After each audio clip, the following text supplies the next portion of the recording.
अस्सलाम वालेकुम नाजरीन, पाकिस्तान और तुर्की दो ऐसे ममालिक हैं जिनको ये कहा जाए कि ये दोनों ब्रादर ममालिक में शामिल हैं। हर प्रेसिडेंट या प्राइम मिनिस्टर जो यहाँ आते हैं या हमारे वहाँ जाते हैं पाकिस्तान से, वो तुर्की को अपना दूसरा घर समझते हैं। इसी तरह तुर्की वाले पाकिस्तान को अपना दूसरा घर समझते हैं। गुज़िश्ता दिनों हमारे रेस्पेक्टेड प्राइम मिनिस्टर शहबाज शरीफ साहब ने तुर्की का दौरा किया, अंकारा गए और वहाँ के प्रेसिडेंट, प्राइम मिनिस्टर, उनकी पूरी कैबिनेट से मुलाकात की। कई MOUs साइन किए गए और वहाँ कई चीज़ों पे आपस में नेगोशिएशंस हुई, मुज़ाकरात हुए, जिसमें वज़ीर ख़ारजा बिलावल भुट्टो ज़रदारी भी थे, फाइनेंस मिनिस्टर भी थे, कई डिफेंस मिनिस्टर भी थे। तो हमारे आज का मौजू जो है वो पाकिस्तान और तुर्की के ताल्लुकात हैं, चाहे वो इकनॉमिकली हों, पॉलिटिकली हों, हिस्टोरिकल हों, कल्चरल हों।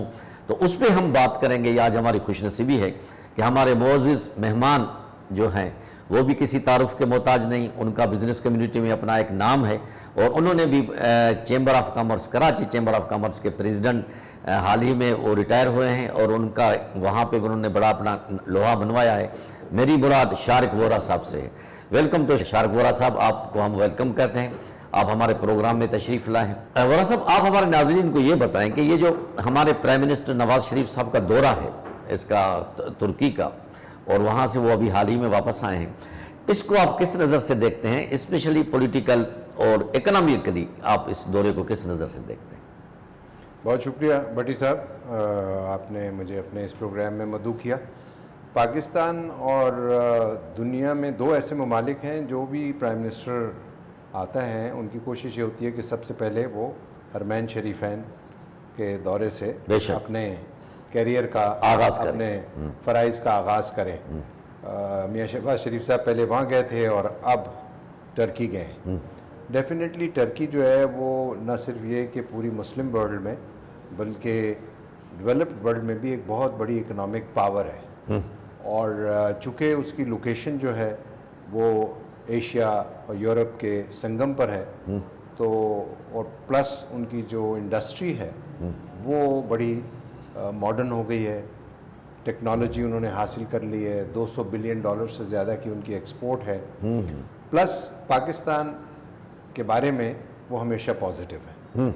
ऑटोमन एम्पायर, सल्तनत उस्मानिया से लेकर आज तक बिल्कुल टर्की और पाकिस्तान का एक ऐसा रिश्ता है जिसकी बुनियाद मज़हब भी है, जिसकी बुनियाद ये भी है कि जब अतातुर्क ने वहाँ इनकलाब कमाल अतातुर्क लाए थे तो खिलाफत मूवमेंट जो बर सग़ीर में थी उसने किस तरह उनकी मदद की।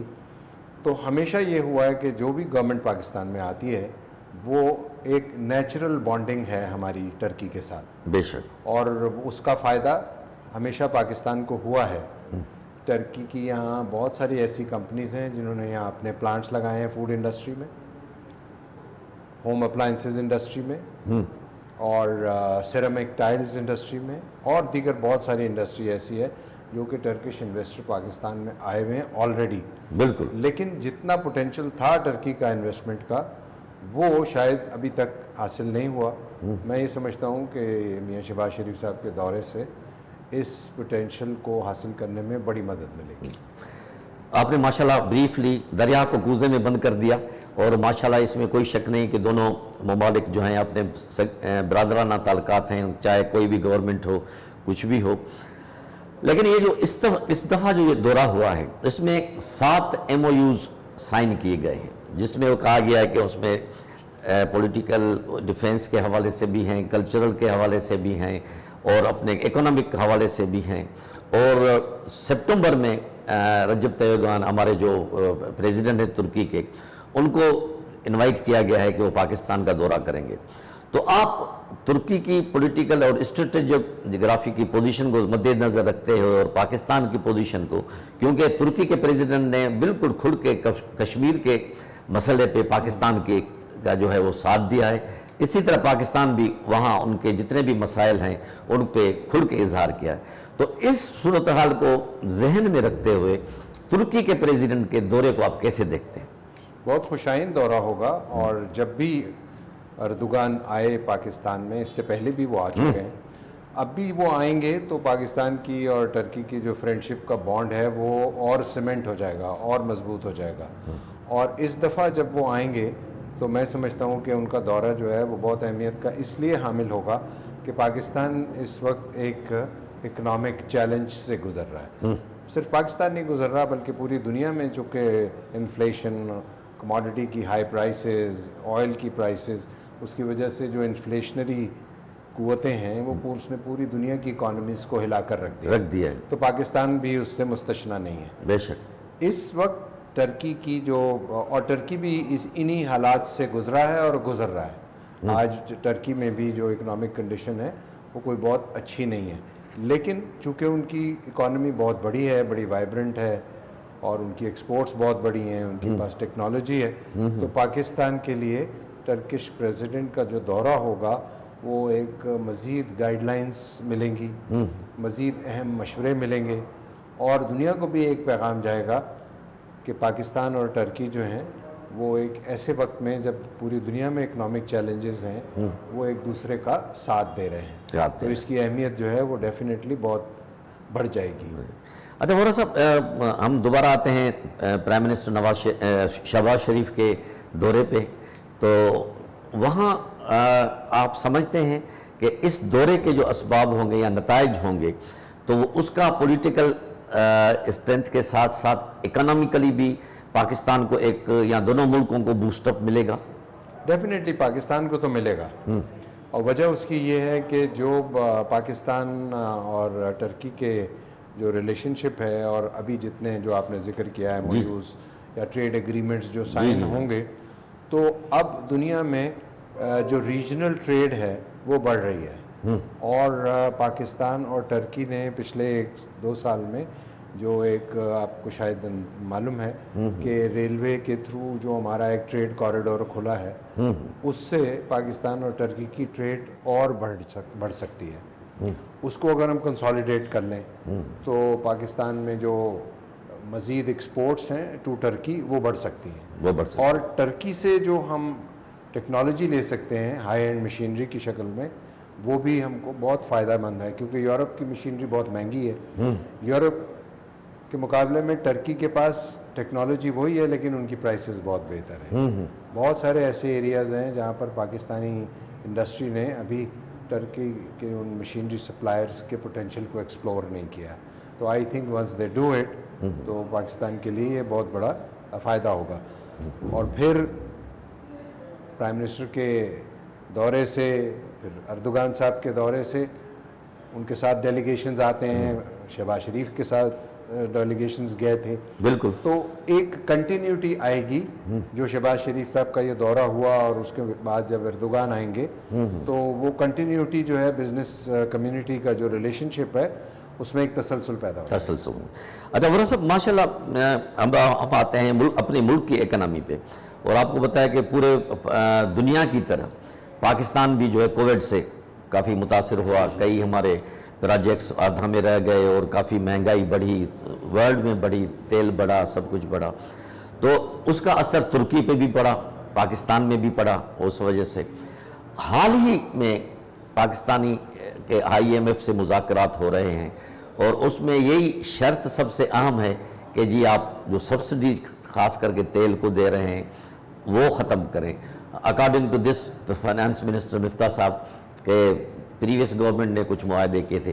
یہ جو 60 روپے اچانک 10 دنوں میں یہ قیمتیں بڑھ گئی ہیں تیل کی، اس سے آپ کیا سمجھتے ہیں کہ ملک کی اکنامی کو آگے چل کے کچھ فائدہ پہنچے گا یا اس سے عام آدمی کے لیے بڑا تکلیف دہ بات ہے؟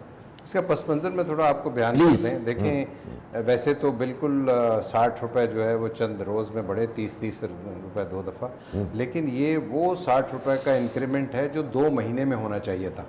اچھا، جو پچھلے 3 ماہ میں ہونا چاہیے تھا، 2 ماہ میں ہونا چاہیے تھا، اور وہ نہیں ہوا. ہوا یہ کہ پولیٹیکلی پاکستان میں جب پچھلی جو PTI کی گورنمنٹ تھی وہ جب نو کانفیڈنس فیس کر رہی تھی اسمبلی میں، تو وہ ایک ایسا ٹائم تھا جب $25 ایک دن میں کروڈ آئل کی پرائز بڑھی تھی. اچھا، اور $25 $25 ون ڈے انکریمنٹ.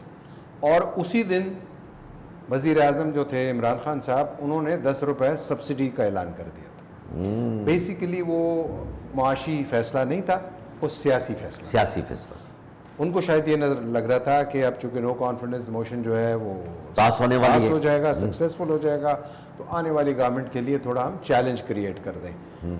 बज़ाहिर मुझे ऐसा बज़ाहिर लगता है, लेकिन ऐसा होना नहीं चाहिए। ये 60 रुपए अगर 15-15 रुपए करके पिछले 3 माह में 4 दफ़ा बढ़ जाते तो शायद हमारी इतना इकोनॉमी महसूस ना हो। उसको एब्जॉर्ब भी कर लेती, सस्टेन कर लेती। सस्टेन कर लेती, एब्जॉर्ब कर लेती, और प्राइसेस का जो इन्फ्लेशनरी ट्रेजेक्ट्री है वो थोड़ी कम होती। अब डेफिनेटली इससे अवाम भी मुतासिर हुए हैं, गरीब आदमी भी मुतासिर होगा, क्योंकि जब आप फ्यूल की प्राइसेस बढ़ाते हैं तो हर प्रोडक्ट की, फूड की प्राइसेस बढ़ती हैं, आपकी लॉजिस्टिक कॉस्ट बढ़ती है, आपकी इंडस्ट्रियल आउटपुट बढ़ती है। बट मैं समझता हूँ कि ये एक बोल्ड डिसीजन, कड़वा फैसला है, मुश्किल फैसला है, लेकिन ये फैसले होने चाहिए, बजाय इसके कि हम सब्सिडी दें और उस सब्सिडी को भी कर्ज़ों से पूरा करें और मुल्क को माशी तौर पर तबाह करें। तो हम अपने अवाम को बताएं कि हमारे रियलिस्टिक पोजीशन क्या कि है। हमारी जेब में 100 रुपए हैं, अब आप क्या चाहते हैं कि हम उसमें से 50 रुपए आपको रियायत दे दें और 50 रुपए कहीं से भीख मांगे, या ये 50 रुपए का जो इफेक्ट है ये हम सब मिलजुल कर बर्दाश्त कर लें। वाह, बिल्कुल, दिस इज द पॉलिसी। ये आपने बड़ा ज़बरदस्त बात की वोरा साहब, और इसी से मुझे ये लग रहा है कि इंशाल्लाह ये फ़िलहाल तो जो 3 फैसले हो रहे हैं, बिजली भी बढ़ गई, ये भी बढ़ गई, अगर कॉन्स्टेंटली अगर प्रीवियस गवर्नमेंट थोड़ा सा इस पे वो हाथ हल्का रखती और रियलिस्टिक बन के, तो इतना अभी आवाम पे इतना वो नहीं होता। आखिरी सवाल, माशाल्लाह दिल तो चाहता है कि आपके साथ पूरा 1-2 घंटे की नशिस्त हो, इंशाल्लाह फिर भी करेंगे। आखिरी सवाल मेरा ये है कि इस हुकूमत को आप पॉलिटिकली, तो मैं आपसे बात नहीं कर रहा हूँ, इकोनॉमिकली, बिकॉज आप कराची चैम्बर ऑफ कॉमर्स जो पाकिस्तान का बहुत बड़ा एक इदारा है, उसके प्रेसिडेंट भी रह चुके हैं और आपका एक नाम है बिजनेस कम्युनिटी में। इस गवर्नमेंट को, प्रेजेंट गवर्नमेंट को इकोनॉमिकली आप कैसे देखते हैं, मुख्तसरन बताएं। आया ये अपना टर्म पूरा करेगी, आया ये सस्टेनेबल होगी, या कुछ बीच में कुछ और हो जाएगा? मैं फोरकास्ट तो ये नहीं कर सकता कि ये रहेंगे या नहीं रहेंगे, इसलिए कि पाकिस्तान में जो पॉलिटिक्स है बड़ी वॉलेटाइल होती है हमेशा। सही कर, बिल्कुल। हम क्या समझते हैं और नतीजा क्या निकलता है, लेकिन मैं इतना ज़रूर जानता हूँ कि मुआशी इस्तेहकाम के लिए इस गवर्नमेंट का 1-2 साल रहना बहुत ज़रूरी है। मुआशी इस्तेहकाम के लिए, मुआशी इस्तेहकाम के लिए। उसकी वजह यह है कि किसी भी इकनॉमिक सिस्टम को सस्टेनेबल करने के लिए पॉलिटिकली स्टेबल गवर्नमेंट की ज़रूरत होती है। इस गवर्नमेंट के साथ एक प्लस पॉइंट ये है कि इनके पास एक बैकग्राउंड है पाकिस्तान हुकूमत करने का और मईशत को चलाने का, और इनके पास ह्यूमन रिसोर्स भी है। मिफ्ता इस्माइल एक जेन्युइन इकोनॉमिस्ट हैं माशाल्लाह, और इसके अलावा भी एहसन इकबाल साहब हैं और बहुत सारे ऐसे लोग, शाहिद खाकान हैं, ये बड़े बड़े खाकान अब्बासी साहब खुद हैं। बिल्कुल। और फिर प्राइम मिनिस्टर ने खुद, हम कराची के लोग हमेशा कहते थे कि हमको उधार दे दें, शहबाज शरीफ साहब कुछ सालों के लिए, कि कराची जो है वो लाहौर बन जाए, नो डाउट। तो वो प्रोजेक्ट्स, जो मेगा प्रोजेक्ट्स उन्होंने ट्रांसपोर्टेशन में किए, पब्लिक ट्रांसपोर्ट में किए, रेलवेज में किए, हेल्थ में किए, एजुकेशन में किए, रोड्स में किए। तो आई थिंक कि उनके पास एक टीम भी है, एक उनके पास थॉट प्रोसेस भी है, और फिर सबसे बड़ी चीज़ ये है कि उनकी विल भी नज़र आ रही है। और ये जो मुश्किल फ़ैसले उन्होंने किए हैं वो उनकी अपनी पार्टी की लिए तो बहुत नुकसानदेह हैं, इसलिए कि लोग कहेंगे कि नून लीग की हुकूमत आते ही ये हो गया, और 60 रुपये बढ़ गए और 80 रुपये बढ़ गए। लेकिन इस वक्त सियासत पाकिस्तान के लिए होनी चाहिए, अपनी पार्टी के लिए नहीं होनी चाहिए। Thank you very much Vora साहब, शारक वोरा साहब, आपने टाइम निकाला और हमारे पास आए और बहुत ही मुफीद बातें हमें बताई। एक दफ़ा फिर मैं आपका शुक्रिया अदा करता हूँ। Thank you. नाज़रीन, आपने शारक वोरा साहब, एक्स प्रेसिडेंट KCCI की बातें सुनी, और वाकई ये रियलिस्टिक बात है कि मुल्क की इकनॉमी जिस हाल में अभी हमारे पास है, اور جس طرح ہم IMF کے ساتھ مل کے مذاکرات کر رہے ہیں اور جس طرح ہم نے ہماری پریویس گورنمنٹ نے اکارڈنگ ٹو دیئر جو نیو گورنمنٹ ہے اس کے ساتھ ہم نے انڈرٹیک ان کو دیے کہ ہم اتنے سبسڈی وتھڈرا کریں، یہ کریں گے وہ کریں گے، تو ہمارے لیے یہ واقعی ٹف ٹائم ہے، عوام کے لیے ٹف ٹائم ہے کہ وہ مہنگائی کی چکی تو پہلے ہی جو بڑی تھی ابھی اور بڑی ہو گئی ہے، لیکن آگے چل کے ہمارے ملک کی اکنامی جیسے وورا صاحب جیسے ایک ریناؤنڈ بزنس مین کے بقول کہ انشاءاللہ وہ آگے چل کے بہت اچھی ہوگی، اور یہ وقتاً ایک دھچکا ہے، ایک ملک کی خاطر یہ عوام کو سہنا ہے۔ آف کورس ہمارے ہاں مہنگائی بہت ہے، سب کچھ ہے، لیکن ملک ہے تو ہم ہیں، تو اس لیے ہمیں اس کی قدر، ملک کی قدر کرنی چاہیے، اور حکومت کو بھی چاہیے کہ آگے چل کے جتنا میکزیمم ہو سکے عوام کو ریلیف دیں تاکہ عوام بھی سکون کا سانس اٹھا سکے۔ اسی کے ساتھ ہی اپنے میزبان اسد اللہ بھٹی کو اجازت دیجیے۔ اللہ حافظ۔